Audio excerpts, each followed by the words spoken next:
Welcome back to Blueberry Mulberry Mead. So I intended on taking care of this quite a while ago. Started this on August 12th and it is now the 7th of September.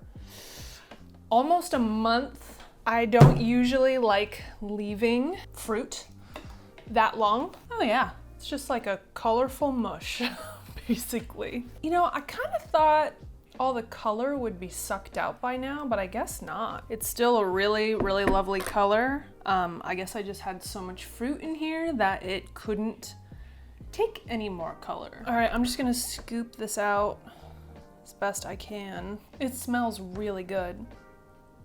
It smells like wine, actually. As you can see, obviously, I'm not in my usual filming room. This is filming on the fly. All of this equipment is my partner's. I don't know, like 3 weeks ago or so, something like that. There was a ton of rain and the basement started to flood, which is where I usually film.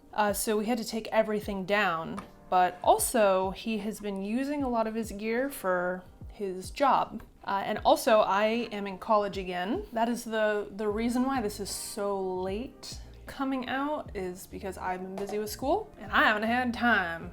And I sure as heck don't have time to set up like 4 lights and all that other stuff. I just can't do it. I need to rack this. What do I put it on? But now I'm going to rack all of this. We'll see how much I have. I hope I have a full gallon, but I'm not really sure. Oh, it's thick. Oh man, okay. This has proven to be an absolute pain. So I'm drenching everything in sanitized fluid. Sometimes you gotta just improvise. Things rarely seem to go as planned, at least for me. Now, I'm not worried about adding all of this oxygen because this is only a month old. It was bubbling like as I put it on the counter. Don't know, y'all probably didn't see it, but it bubbled. There's a lot of CO2 in here. If anything, I'm helping it degas, which it probably desperately needs, to be honest. Unfortunately, I am pulling a lot of muck from the bottom. Oh my God, I am making such a mess right now. Oh yeah, I got a gallon, all right. Ooh, this baby's dry. Honestly, this is the handy thing about being right next to the kitchen, is that when I forget something, I could just go get it. Unlike when I'm in my usual space in the basement, I'm like constantly climbing up and down stairs because your girl always forget at least one thing, if not 3 or 4 things. So the gravity is below 1. I will put 100 with a little arrow below. So it was 1.110, which would make the approximate ABV of just over 14%. Yeast I used was 71B. Well, it's pretty dry, so I'm just gonna kind of start adding honey. I will add to taste just in case. So last time I had used orange blossom honey. I'm going to continue using that, and I'm just gonna pour some right on in here. How am I going to mix it, you may ask? I don't know. I didn't really think about that. Duh. I know how, with this.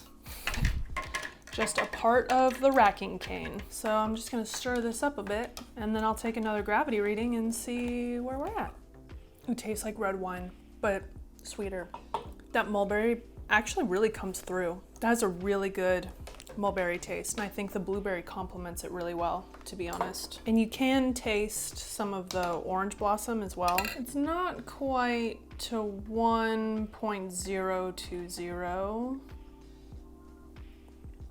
You know, it's so young, but that berry, the berry and the honey comes through really well. So I'm gonna add some more honey because again, I don't know if this is gonna ferment more. Stir this up more. I usually stir until the honey's like not sticking to the bottom of this thing anymore. I'm gonna do one more reading because I don't wanna do this anymore.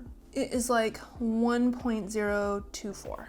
Well, that looks very nice. Pour myself a little bit. So in my airlock, I just put some of my sanitized water in. Put some of my sanitized water in there. It's good against the bugs and stuff. And that's it. So, and I'm gonna let this clear and settle. So that could take at least another month, I would say.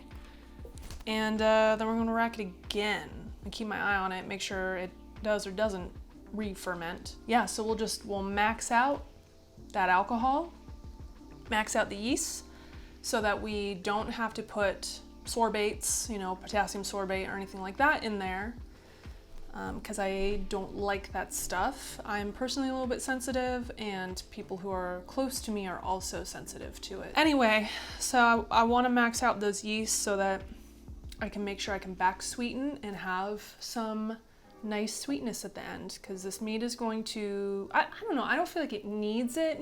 Like you could go with a dry version of this. The fruit flavor is so strong, and you do surprisingly get quite a bit of the orange blossom honey. It has such a distinct flavor that when you taste it, you know that that's what it is. Very, very good. It's very surprising. So anyways, thank you so much for watching, and I will see you next time.